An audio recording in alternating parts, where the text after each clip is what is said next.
The steady beep of the heart monitor was the only sound in the hospital room as I held my mother's frail hand. Her breathing was shallow, each intake of air seeming more difficult than the last. In these final moments, I wanted to remember everything about her: the gentle wrinkles around her eyes, the calluses on her hands from years of working our family farm, the faint lavender scent she always wore. "It's time to let go, Mom," I whispered, brushing back her silver hair. "The farm will be okay, I promise." I felt David's hand on my shoulder, his grip uncomfortably tight. My husband of 8 years, standing behind me like a dark shadow as my world crumbled. The heart monitor's rhythm began to slow. That's when he leaned down, his lips brushing against my ear. "Once she's gone, the farmland is mine. Object, and you'll never see Emma and Lucas again." My blood ran cold, but I didn't turn around. I kept my eyes fixed on Mom's face, watching as her last breath escaped her lips. The monitor flatlined, its harsh tone cutting through the room like a knife. I'm Olivia Harrison, and at 34, I was about to learn just how cruel the man I married could be. The next few days passed in a blur of funeral arrangements and paperwork. Our small farming community in Cedar Grove rallied around us, bringing casseroles and offering condolences. But beneath their sympathy, I could sense their uncertainty. Everyone knew the Harrison family farm was one of the most valuable properties in the county. 500 acres of prime agricultural land that had been in my family for 4 generations. David played his part perfectly. The grieving son-in-law, supportive husband, devoted father. He held my hand at the funeral, wiped away my tears, and made sure our children, Emma, 7, and Lucas, 5, were always perfectly behaved. But I caught the calculating looks he gave the farmland when he thought no one was watching. "The kids are finally asleep," David said, walking into our kitchen that evening. He loosened his tie and poured himself a whiskey. "We need to talk about the farm." I stood at the sink, staring out the window at the fields bathed in moonlight. The old scarecrow in the north field, the one Mom had insisted on keeping despite its weathered appearance, stood sentinel in the darkness. "There's nothing to talk about," I replied, keeping my voice steady. "The farm stays in my name just like Mom wanted." David's laugh was cold. "Come on, Olivia, be reasonable. You know nothing about running a farm. I have connections, investors interested in development. We could make millions. By destroying everything my family built." I turned to face him, seeing the stranger who had replaced my husband. "This isn't just land, David. It's our heritage, our children's inheritance." His expression hardened. "I've already spoken to my lawyer. Either you sign the property over to me, or I'll make sure you never see Emma and Lucas again. My family has enough influence to make that happen." "You're threatening to take my children." The words felt like acid in my mouth. "I'm giving you a choice." He finished his whiskey and set the glass down with deliberate care. "Be smart about this, Olivia. You have until the end of the week to decide." As he walked away, I gripped the counter to steady myself. How had I not seen this coming? The signs had been there: his increasing interest in the farm's finances, the mysterious phone calls, the subtle comments about my mother's mental state in her final months. Later that night, I couldn't sleep. I found myself walking through the moonlit fields, my bare feet cold against the dewy grass. The old scarecrow loomed ahead, its faded overalls and hat silhouetted against the stars. Mom had always said it was special, that it watched over the farm's secrets. I thought it was just one of her whimsical stories. Standing before it now, I noticed something odd. The left pocket of its overalls was bulging slightly, the fabric weathered but intact. Reaching inside, my fingers touched something smooth and cold. A key, old and brass, with a familiar pearl charm attached. My heart raced as I recognized it. Mom's special key, the one she always worn around her neck, but had mysteriously lost 2 months before her death. She'd been so insistent of the scarecrow, about its importance. Had she known? Had she seen this coming somehow? Clutching the key, I hurried back to the house and up to Mom's study. The room was exactly as she'd left it, her collection of antique lockboxes still arranged on the shelves. The pearl charm matched one of them perfectly, a small iron box I'd never seen opened.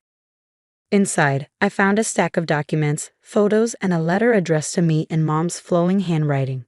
As I read, tears filled my eyes.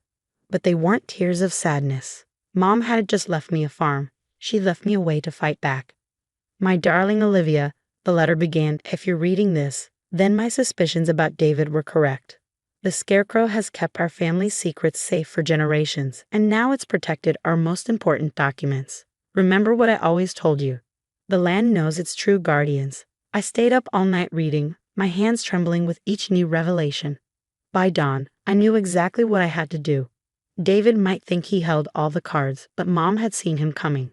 She prepared for this, armed me with everything I needed.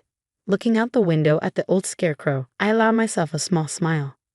David had no idea what he'd started, or how it would end. The sun rose over Cedar Grove, painting the fields gold. It was time to show my husband exactly who he was dealing with. Mom had taught me well, and the farm had one more secret to share. The next morning, I moved through our daily routine with calculated precision. I packed Emma and Lucas's lunches, kissed them goodbye as they boarded the school bus, and waited until David left for his law firm in the city. Only then did I allow myself to return to Mom's study and the documents that had changed everything. Among the papers was a thick folder labeled Harrison Development LLC, a company David had secretly formed 6 months ago. There were emails, contracts, and most damning of all, recordings.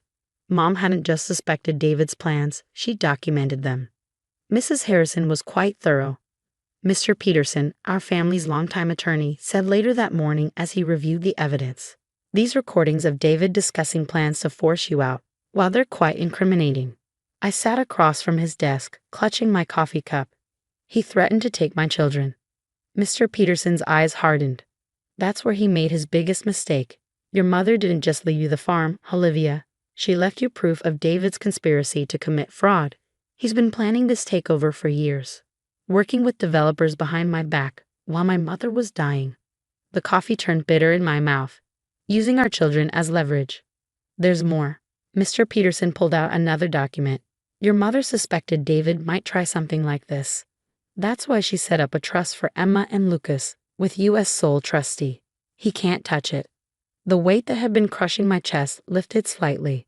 Mom had protected not just the land, but my children's future too. "What do we do next?" I asked.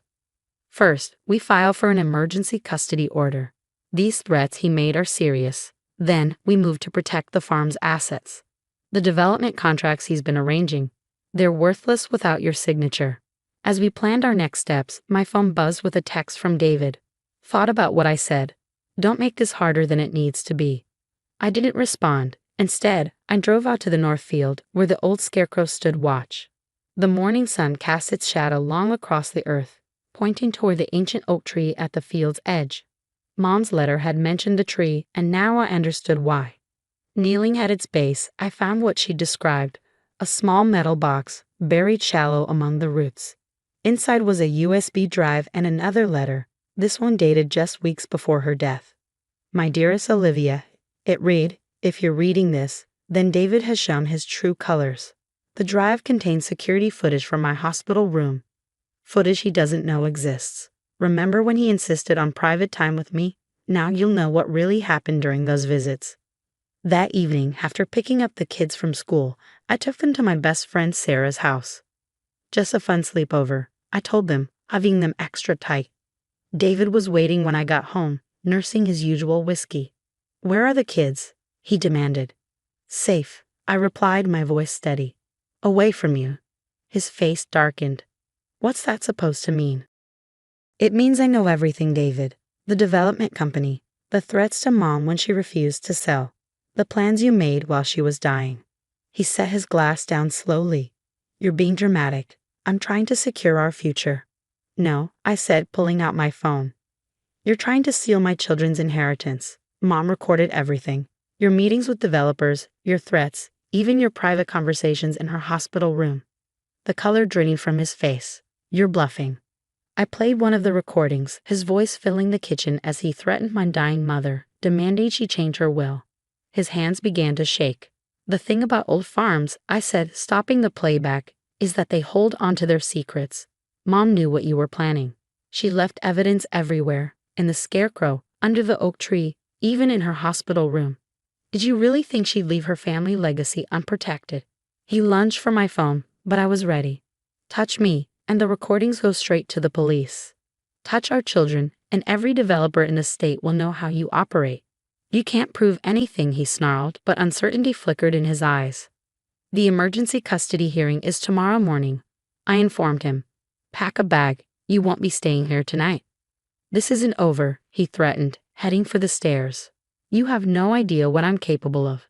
I watched him pack, my hand tight around the phone. Actually, David, I do. That's why I'm not afraid anymore. After he left, I walked out to the scarecrow again. The moon was rising, casting long shadows across the fields my ancestors had tended for generations. Mom's voice seemed to whisper on the evening breeze. The land knows its true guardians. Standing there, I felt stronger than I had in years. David thought he was fighting me for a piece of property, but he'd never understood what the farm really meant. It wasn't just land. It was legacy, memory, and now justice. Tomorrow would bring the custody hearing, and with it, the beginning of David's downfall. But tonight, under the stars my mother had taught me to name, I was exactly where I belonged. The old scarecrow kept its vigil, guardian of one last secret that would seal David's fate. Mom's final gift was still waiting to be revealed, and when it was, my husband would learn what happened to those who threatened a Harrison woman's children. The wind picked up, rustling through the cornfields like whispered promises. Dawn wasn't far away, and with it would come the fight of my life. But standing there, surrounded by the land that had sustained my family for generations, I knew I wouldn't be fighting alone. The courthouse steps were bathed in morning sunlight as I walked up them, clutching a worn leather briefcase that held Mom's final surprise. David stood with his lawyer near the entrance, his confident smirk faltering when he saw me approach. Inside the courtroom, Judge Thompson, a stern woman who'd known my family for years, listened intently as David's lawyer painted me as an unstable widow, too grief-stricken to care for my children properly. Furthermore, Your Honor, he continued, Mrs. Harrison's emotional attachment to an outdated family farm demonstrates her inability to make sound decisions for Emma and Lucas's future. When it was my turn, I opened Mom's briefcase. Your Honor, I'd like to present evidence that my husband has engaged in a pattern of threatening behavior and attempted fraud. The recordings played through the courtroom speakers. David's voice, cold and calculating as he threatened my dying mother. His conversations with developers, planning to strip the land bare. His phone calls discussing how to use my children as leverage. David's face grew paler with each revelation. But I wasn't finished. And finally, I said, pulling out the last document, I present my mother's final amendment to the farm's trust, signed and notarized 2 days before her death. Judge Thompson read it carefully, her eyebrows rising. This stipulates that any attempt to coerce the sale of the farm or use the minor children as leverage automatically triggers a clause transferring all parental rights solely to Mrs. Harrison. David jumped to his feet. That's impossible. She couldn't have known. Sit down, Mr. Harrison, Judge Thompson ordered. She turned to me. Did your mother explain why she added this amendment? I nodded. She saw what was coming. The scarecrow in our north field, it wasn't just watching over the land. It was recording everything. Every meeting David had with developers in that field, every threat he made while walking the property. Mom had installed surveillance equipment inside it months ago. The courtroom erupted in whispers. David slumped in his chair, defeated. Judge Thompson's ruling was swift and absolute. Full custody of Emma and Lucas was granted to me. David was barred from the property and ordered to pay significant damages for his attempted fraud. As we left the courthouse, David caught up to me. You've ruined everything, he hissed. No, I replied calmly. You did that yourself. The farm doesn't just grow crops, David. It grows truth, and truth has deep roots. That evening, I stood with Emma and Lucas in the north field. The old scarecrow washed over us as the kids played, their laughter carrying across the land that would one day be theirs. Mommy, Emma asked, will we always live here? I pulled her close. As long as we want to, sweetheart. This land is our heritage, our home, and no one can take that from us.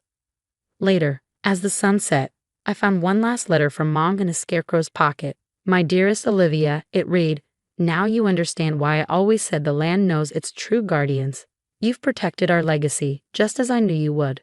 The farm is more than earth and crops. It's the story of strong women who refuse to be bullied or broken. Your children will grow up knowing that strength, just as you did. I'm so proud of you, my brave daughter. 5 years have passed since that day in court. The farm thrives under my care, It's organic produce feeding our community just as it has for generations. Emma and Lucas are growing tall and strong, learning the rhythms of the land as I did at their age. David moved away, his reputation in ruins after the truth about his schemes became public. Sometimes I hear he's trying to rebuild his law practice in another state, but his past follows him like shadows across a field. The old scarecrow still stands guard in the north field, though its surveillance equipment has long since been removed. I keep it there as a reminder that sometimes the best defense is simply watching, waiting, and trusting that truth will find its way to the surface, like seeds breaking through soil in spring. Mom was right about everything. The land does know its true guardians. And as I watch my children play in the same fields where I grew up, I know our family's legacy is secure. Not because we fought to keep it, but because we understood what David never did, that some things are worth more than money, and the strongest roots are the ones nourished by love. The sun sets over Cedar Grove each evening, painting our fields gold, and I think about how wrong David was. He thought he was fighting for land, for property. But this place, this legacy, was never just about the soil.